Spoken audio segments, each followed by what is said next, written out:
3 मिनिटात 30 बातम्या. Powered by बाबा जाधव मसाले, खजिना मराठी चवीचा.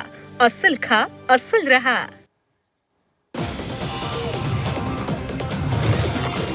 नवी मुंबईच्या नेरूळ इथं तिथीनुसार शिवजयंती साजरी करण्यात आली आहे. मनसेकडनं शिवाजी महाराज चौकात फटाक्यांची आतषबाजी करून शिवजयंती साजरी करण्यात आली. यावेळी मोठ्या संख्येने शिवभक्तांनी गर्दी केली होती. कल्याणमध्ये तिथीप्रमाणे शिवजयंती उत्साहात साजरी केली आहे. शिवाजी महाराजांच्या जयंतीनिमित्त शिवसेना युबीटी आणि शिवसेना या दोन्ही पक्षांनी भव्य मिरवणूक काढली. या मिरवणुकीत अनेक शिवभक्त सामील झाले होते. राज्याच्या सर्वांगीण विकासासाठी वेगवेगळ्या योजनांची मुख्यमंत्री फडणवीसांनी घोषणा केली. तरुणांना परदेशातल्या नोकऱ्यांसाठी आवश्यक भाषा कौशल्य, आर्थिक मार्गदर्शन केले जाणार आहे असं त्यांनी सांगितलं. तर समुपदेशन सेवेचा विस्तार 36 नवदिशा केंद्र स्थापन करण्यात येईल असंही त्यांनी सांगितलं. मुख्यमंत्री फडणवीसांनी अर्थसंकल्प मांडला. यात त्यांनी शेतकऱ्यांसाठी अनेक घोषणा केल्यात. आगामी 2 वर्षात महाराष्ट्रात नैसर्गिक शेती अभियानाची सुरुवात होईल असं त्यांनी सांगितलेलं आहे.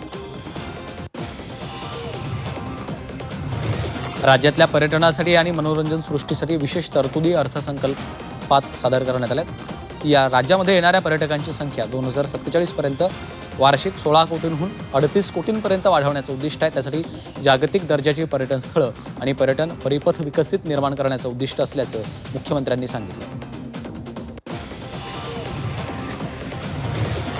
खनिज तेल खरेदीच्या मुद्द्यावरून संजय राऊतांनी केंद्र सरकारवर घणाघात केलाय. रशियाकडनं तेल खरेदीस अमेरिकेनं दिलेल्या परवानगीचा धागा पकडत राऊतांनी हल्लाबोल केला. मोदी हे ट्रम्प यांच्या इशाऱ्यावर चालतात, तर परवानगी गुलामांना दिली जाते असं सांगत राऊतांनी केंद्रावर हल्लाबोल केला.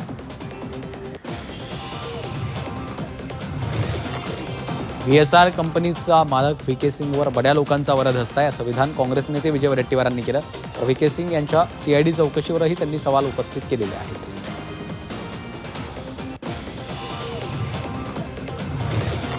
मुंबईत आगामी चैत्र नवरात्रोत्सवाच्या पार्श्वभूमीवर श्री मुंबादेवी मंदिर प्रशासनानं आपत्कालीन तयारी मजबूत केली. यावेळी मंदिर व्यवस्थापन कर्मचारी, पुजारी व स्वयंसेवकांना प्रशिक्षण देण्यात आलं.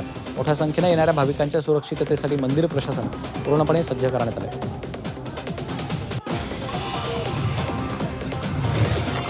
जालना जिल्ह्यातल्या मंठा तालुक्यात हेलसवाडी इथं आरो प्लांटचा आग लागून नुकसान झालं. आगीमध्ये प्लांटमधील पाण्याच्या टाक्या, फिल्टर यंत्रणा, पाईपलाईन तसंच प्लांटवरचे पत्रे जळून खाक झालेत.